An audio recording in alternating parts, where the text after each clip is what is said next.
Thanks for tuning in to the Brews and Boost channel. Today is going to be the second part of the Z1 Motorsports camber kit installed.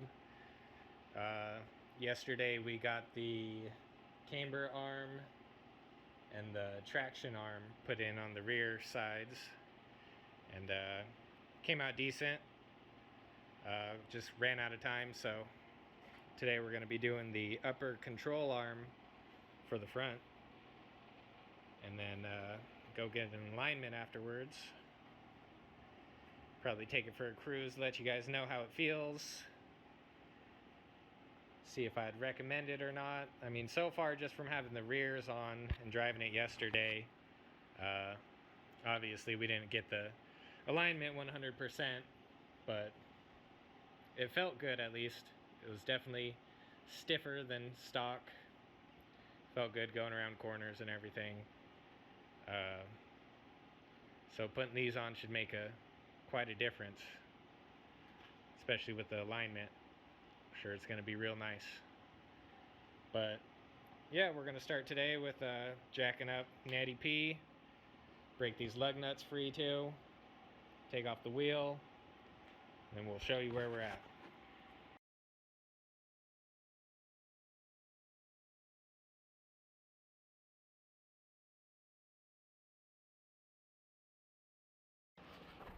Car's jacked up, tires off. Here's the control arm up in here.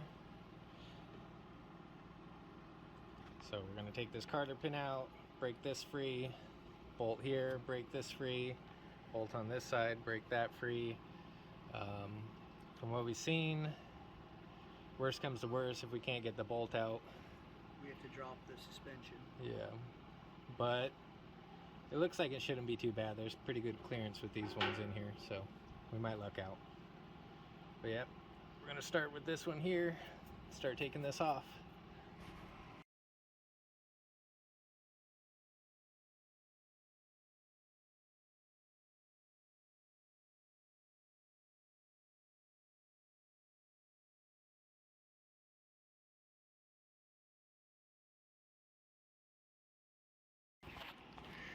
Alright, so that's off. One of the other reasons why we stopped yesterday is because we didn't have the pickle fork on hand. Well, turns out we didn't need it anyways. It just fell out. So one thing we ran into was that when we were twisting this, the whole thing twists. So I just took a set of needle nose. You can see how it twists. Took a set of needle nose, grabbed onto the top of it, and then unscrewed it the rest of the way off, and it just popped right out. The nut on that was a 17, and this one looks like it might be the 17 also. But yeah, pretty simple to take it off. Hopefully everything else goes smoothly too. Broke these bolts free on each side. So it turns out we weren't lucky. So now that everything's broke loose and everything, it's time to drop that down a little bit. So gonna have to take this whole thing off. On this side I have the brace, so I have to break these free. Drop that strut tower down. And just leave it off for that side, might as well. Yep. Just leave it off till we get the whole thing done and finished. We have to disconnect your sway bars for it to actually... That's a good question. It shouldn't have to drop down a lot. Yeah, but we those might things have to. are tight. Yeah.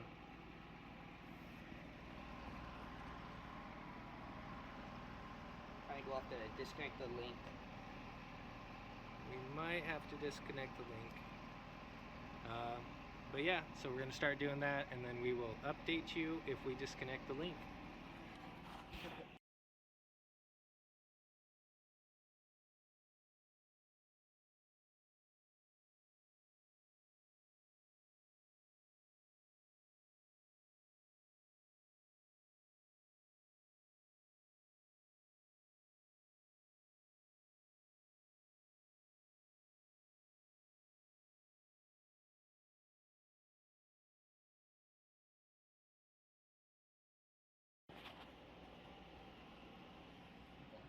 Okay. Strut bars off. Got the bolts undone. I have the brake master cylinder brace, so 2 of these were holding onto that for the shock tower. But yep, so shock tower's dropped. Nice and floppy. A little scissor jack holding that. And bolts are out.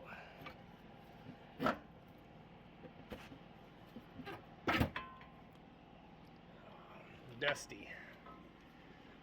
Now remember, y'all, we live in Washington, down gravel driveways, so our stuff stays filthy. Alright, bring it over But here. yep. Line her up.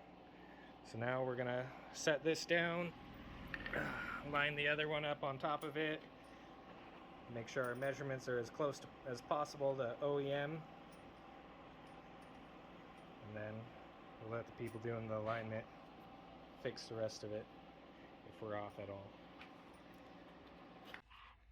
Alright, got it up onto there. All that's left is to torque it down, and we're going to tighten these. It was a little bit difficult to tell if we got it exactly to OEM, but it's close enough. Close enough to get me to the alignment shop so somebody else could figure it out. But yeah, that's all on. We did have to take that off for the sway bar end link. It's all on now, tightened up. Shock tower's tightened back up. So we're just going to tighten that up and move to the other side. Alright, everything's tightened down on it. This was torqued down to 43 foot-pounds according to the Z1 instruction page. For some reason there's not a Carter pin on it, so let's hope that it holds. But this side's done. Gonna put the wheel back on and start on the next side. One thing this comes in handy for, victory.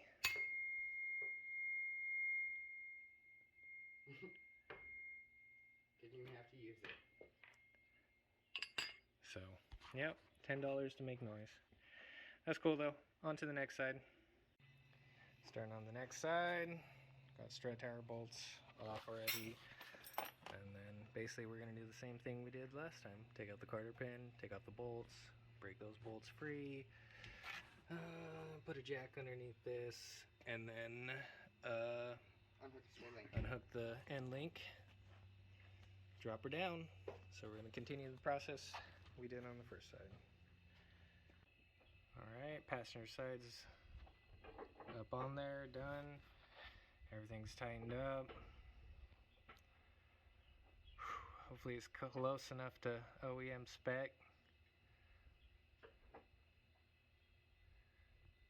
You were a little low though. Huh? You did lower your car, sorry. Yeah, I know. Either way there's going to be some camber, but Okay. hopefully it's not too bad on the alignment. Just got to go to the Firestone anyway, so shouldn't be too bad. Get the lifetime warranty. You're gonna be doing stuff like this, I'd suggest Firestone. Why pay multiple times when you could pay once? If they take it. Yeah, if they take it. We'll let you know later. The things I didn't like about these ones though is that they don't adjust the same way as the back ones, as where you don't even have to take the back ones off, just loosen these nuts and twist the middle and they extend or, you know, pull in. But these ones, it looks like for them to adjust it to where it needs to be, they're gonna have to take the whole thing off, drop the strut, just do everything we just did too. But yeah, hopefully that's not too pricey for them to do. Pretty stoked though, so we're gonna put the wheels and stuff on, take it for a drive and see how we did as far as winging it. on the size. But yeah. We did use a caliper though. Yeah, we used the caliper. Both of them are the same distance apart, so I mean. We got some micrometer, caliper. Yeah. Got it about as close as we're gonna get it without the alignment tools and everything. So find out later how far we were off. I'll show you guys the specs if they give it to me. And yeah, so putting the wheels on, take it for a test drive, take it for an alignment. Pretty stoked. Alright, taking her out for the drive.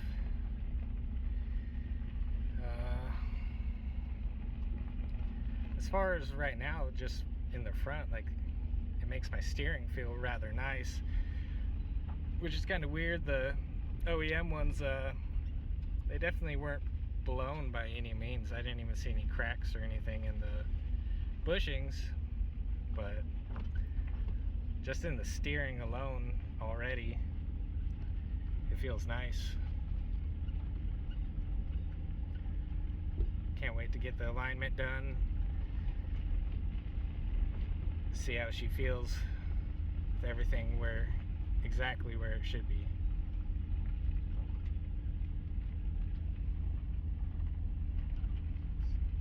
Pulls to the right a little bit, I think, still, but I was already doing that before, so not too bad. On the road now. Doesn't look like we did too bad. Sorry, my GoPro died, so I'm kind of using the old phone. Alignment's off a little bit, but we got it close enough. So yeah, I will update you guys when I get the alignment. Well, it's been about probably a day or two since we put those upper control arms on. Reason being, I had to wait for an alignment. I wanted to go to Firestone so I could get the whole lifetime alignment thing, but pretty crappy deal. I didn't get a appointment for a couple days later.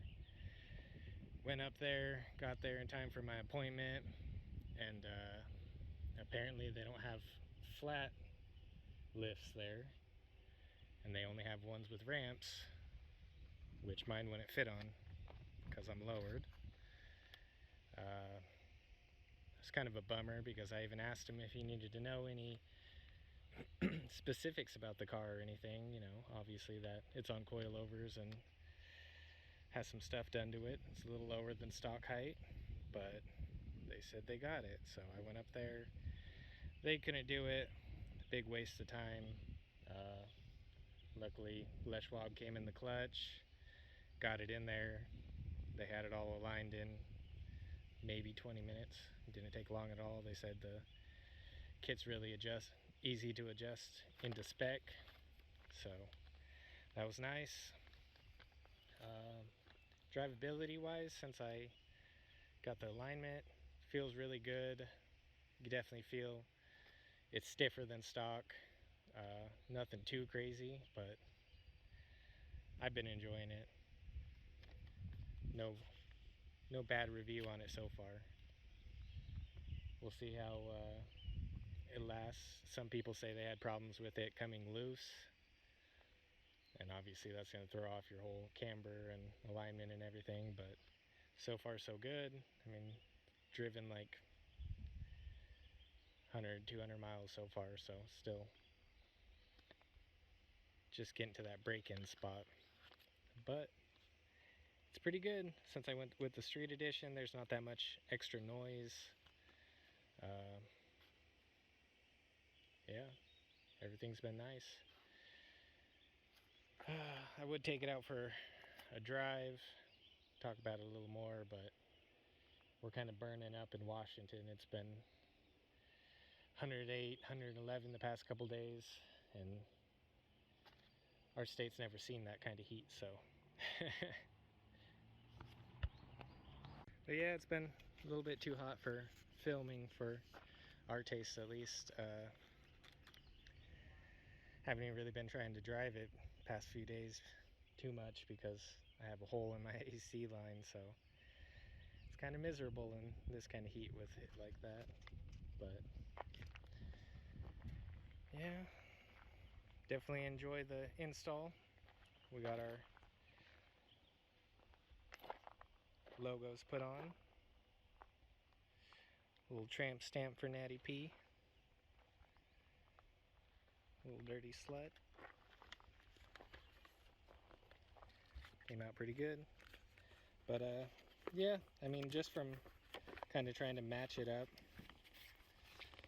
as far as with the stock kit went, we were pretty close. Not too far off. Here's the reading. I don't know if you can make it out or not. But, I mean, we weren't crazy off. And mind you, I haven't had an alignment since before we put the coilovers on, so I'm sure that threw it off a little bit too. Which I should have did, but I was a little bit lazy, you know. When it's only a little bit off, who really cares? So yeah, looking good. Just coming together. I just got my ported lower intake manifold in today from VQ Boys. They put a pretty nice heat coating on around it too, so that should help. And that'll be going on here soon. I'm just waiting for my headers to be sent over to jet hot coating. So once they get done with that, we will receive those and have a bunch of stuff to put on at that point. I mean, I have the headers, ported lower manifold, the CGM fuel return system, rails. What else? I got the AEM 340 fuel pump that's going in at the same time while everything's apart. Gonna put in new valve covers and valve cover gaskets, one step colder spark plugs, also the Z1 coil packs that are supposed to have 17% more output throughout the entire range. Jared has them on his 370 right now. Those have been doing pretty well. He said he could definitely feel the difference. I also have the upgraded alternator that's going to be going on. I think since stock output on these are like 115, 110, something like that, and this high output one will be about 220, I think it is. So yeah, that'll be going on. Got a lot of stuff going on with the Z31s right now, so a lot of content to come. What cat? Cat wants to be in the video.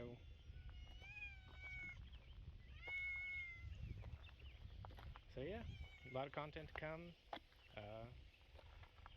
You know, just keep checking in. We'll have a video at least every week.